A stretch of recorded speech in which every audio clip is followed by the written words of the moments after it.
This is Sports Jam. I'm Doug Doyle. My guest today is one of the most notable Formula One race car drivers in the sport's history. British driver and 2009 Formula One World Champion Jenson Button is here to talk about the new doc series, Brawn, the impossible Formula One story. It premieres on Hulu this week, and it's narrated by actor Keanu Reeves. For as long as I can remember, I've had a fascination with racing. And I'm going to share a story that barely seems believable. Jenson Button crosses the line, takes the checkered flag. How do you feel? It's really amazing. Only one team in their debut race in the history of the sport have been able to get pole position and then go on to win. This is the story of Brawn GP. Why do people say that you were the 1 pound Formula One team? I gave £1 to the Honda executive, allow us to buy the team to keep the team alive. This is the only option we've got on the table. It's this or the team gets shut down. Can you do this? Yes. Great to have you on the show, Jenson. Great to be here, and great to be promoting the biggest year of my life, 2009. What an emotional ride and roller coaster it was for you at that time in 2009. So watching the finished product of Brawn, the impossible Formula One story, what was the first thing that went through your mind when you saw the actual show? Well, the funny thing is, it's 14 years ago now that we won the World Championship. And so much has happened since then. And time just flies. Time flies by. Been through quite a lot, positive, negative. I've got married, I've had kids, which is awesome. And you just don't stop. So when I got the call from Keanu Reeves and the team, and they wanted to make this documentary, it was a docuseries, I was so excited. One, because it's nice that the whole world can get to see, the small team fighting against the big teams. But for me personally, on a selfish note, I got to stop and look back at that year in my life, which was such an important year. So yeah, that's the big thing I take away from it, going back to that special year in my life. And I hope that other people really enjoy the season. It's an unusual year in the sport. Most people that get into the sport at the moment, especially here in the States, that are new fans, will know the Max Verstappens and the Lewis Hamiltons and the winning by Mercedes and Red Bull. And they would never dream of a small team fighting against those big teams. It happened, though, 14 years ago.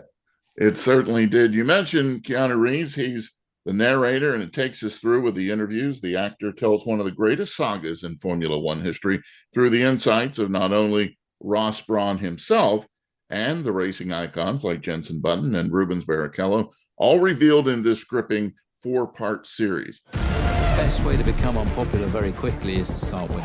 We're a team that's come from nowhere. No one expected us to be here. They went too far. There was something against the rules. This was the start of the war. This team that everybody just wanted to survive is killing us. I'm going to win the championship. The knives were out and they were after us. You either push to the limit or you're nothing. We push to the limit. People believe in him because he looks innocent. Yet really behind the scenes, a smiling assassin. I think you're all smiling assassins. It was a really scary time. This is about survival. Formula One, once it gets into your blood, it'll never let go. Do you feel like Ross Brawn was the luckiest guy in the world, or do you think he was really clever? There's still a lot of controversy over whether or not Brawn used the right kind of car in 2009 or not. And without revealing everything, because you can go through everything, tell us about the uncertainty of that time for you as well. Yeah, it's funny because when you're racing, you're fully focused on the driving part of it. But the off-track stuff and the business side was a tricky time for the team. We just about had enough funds to go racing, and it got to the point where the car was too quick. So the other teams protested us, and it was all about this double diffuser that everyone said, oh, that's why they won the World Championship. But there were 6 cars out of the 22 cars on the grid that had a double diffuser. There were 2 other teams, and everyone seems to forget that. They just didn't perform as well as us.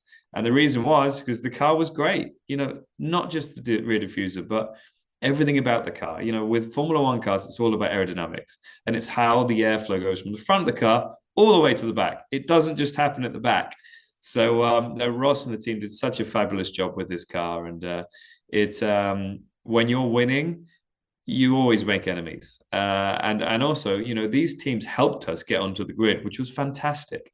And then we started beating them. And I think that they're like, hang on a second, we helped you go racing and you're destroying us. So it upset them a little bit. And when you watch the docuseries, it's great because you still see that feeling they have, of how they lost that championship to a small team like us. And I love watching those interviews with the likes of the Ferrari boss at the time, Luca de Montezemolo, Bernie Ecclestone, who ran the sport.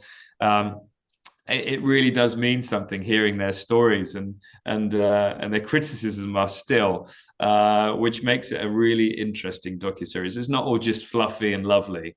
There's both sides of the story.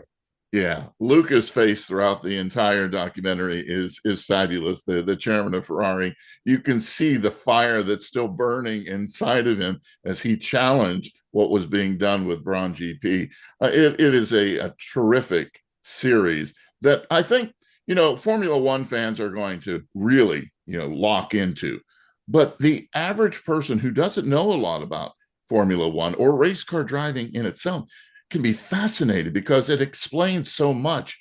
The whole process of the documentary really sets up the anxiety, the emotion, the debate that was going on, and really learning about cars and the teams that are involved. I think that's the beauty of this doc, don't you? Yeah, there's so much that goes into it. The business side of it, the sport, the emotional side. For me personally, it was very, very tough mentally to go through such a high of 6 race wins. And then you put so much pressure on yourself to succeed. And then I dipped off and I struggled in that moment in time. And that sort of family that you need around you to survive in sport and to achieve. I think it's got everything, this docuseries. And the story itself is the story. You can't get away from that. But I think what Keanu Reeves and his team have added is that everyone's been so open with them. They've done these interviews with individuals that would not normally be so open. But because it's Keanu Reeves asking the question, you kind of feel like you got to answer the question. So yeah, it's a great docuseries. And for me, looking back, very emotional. I still see the highs is amazing. The lows still hurt me, but it's what makes the story great. When Ross Brawn is interviewed, you can see the passion that he still has for the sport. When you think about your relationship with Ross Brawn through the years, how do you characterize it? As soon as he walked into the team back in 2007, I immediately realized, this team's serious. We were having a really, really tough year in the sport. We couldn't see a way out. But him just walking through the front door made us all realize they're serious. Things are going to change. And they did. It took a while. The 2008 season was still tough, but they were all gearing up for this 2009 season. He is a great leader. He is one of the toughest competitors you'll find in sport. You definitely want him on your side. And to win the championship with him, the big bear, as we used to call him, was exceptional. For him, he had already won multiple world championships in the sport, but it wasn't his team, if you like. He won with Benetton, he won with Ferrari, and now he's winning with a team that has his name on the side of the car. So to see that emotion in his face, a guy that doesn't show his emotion much, he's British. We're very limited on the amount of emotion we show, was very special. I loved that moment. One of the moments that I enjoy is how the whole documentary, they put you in the boardroom with Honda and the executives, even though you're not really there. You are there because a lot of people have faced that. A lot of people have found out that their company is going under and jobs are going to be lost. And that's what happened with the race team when Honda was pulling out. I imagine that was the scariest moment of your life. You all had no idea where to turn. Yeah, I mean, for me as a racing driver, you feel like you have options that you can look out for. But for most of the team, the mechanics, the engineers, the aerodynamicists, yeah, it was coming into the holiday period. Christmas is around the corner, and it's not a great time to be out of work. there isn't room at any of the other teams because they already have their teams lined up for the new season. So really, really tough. And I think that it showed the strength and depth that team had to be able to pull it together and get the car on the grid for 2009. Because, a lot of people were involved in making the team happen in terms of Ross taking over the ownership. The funding still came from Honda. But for the guys to build the car and not sure if they had a job in a couple of months, that's tough. So it just shows how resilient they were. And I think that made it extra special when we started winning. And that family environment, there's nothing better than that. And we'll all take that to our grave. That was a time that we'll never replicate. You've always been referred to as a smooth driver, and to this day, you continue to race. You retire from Formula One, but you continue to do racing. A smooth operator behind the wheel, somebody who can really go into the turns. That was a key with this car because turns were where you were making up speed and the difference, right? It was a positive and negative to be smooth. At the start of the season, I could extract everything from this car.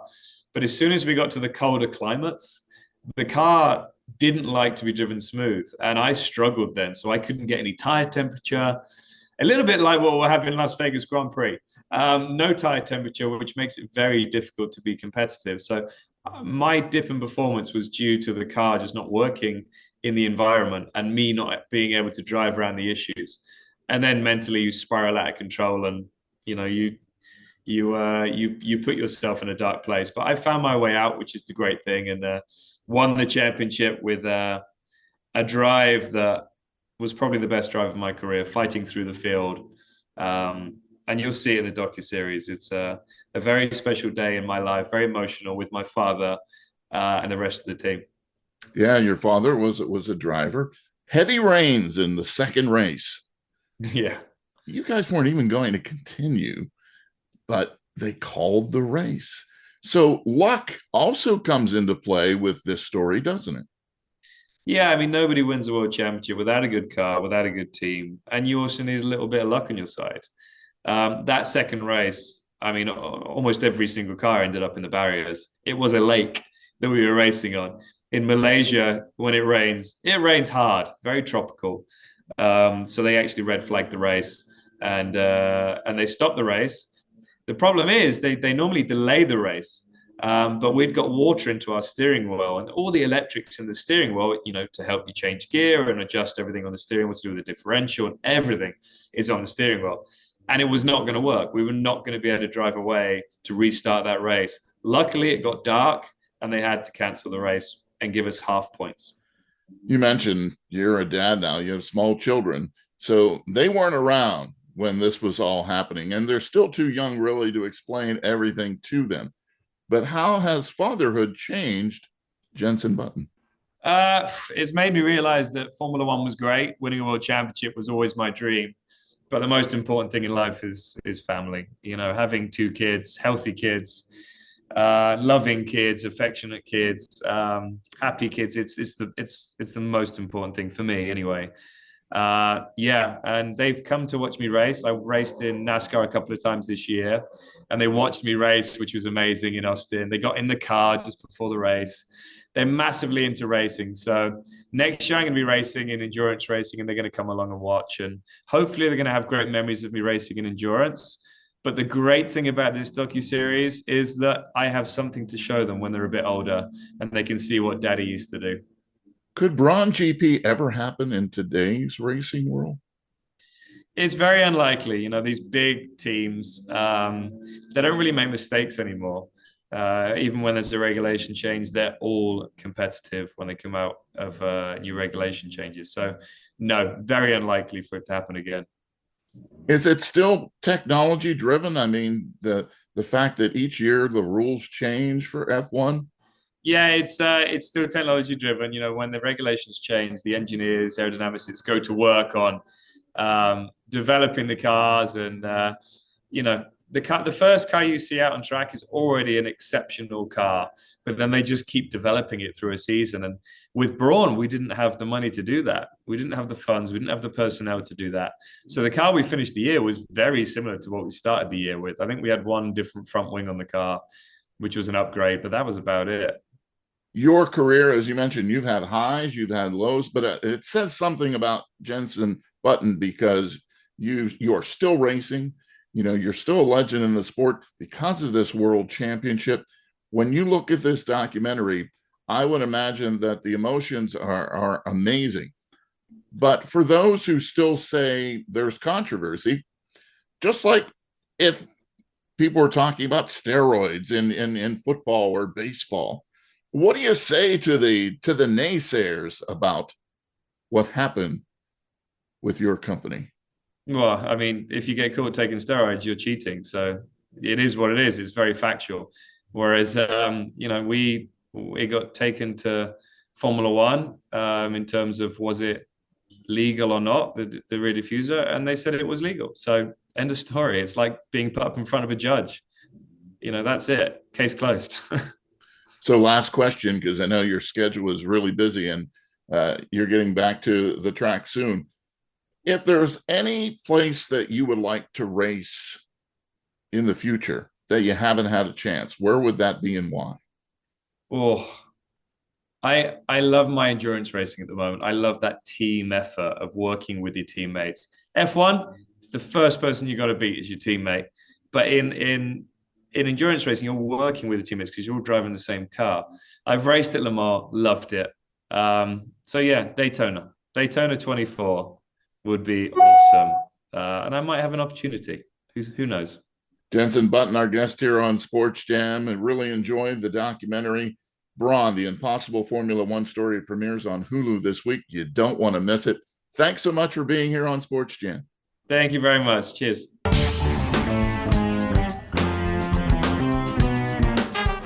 SportsJam is a WBGO Studios production. You can check out all the past shows by going to wbgo.org/sportsjam or wbgo.org/studios. You can also find SportsJam with Doug Doyle on the NPR list of podcasts or wherever you hear podcasts. Special thanks going out to Joe Favorito for hooking us up with British race car driver Jenson Button. Until our next SportsJam session, I'll see you at the game.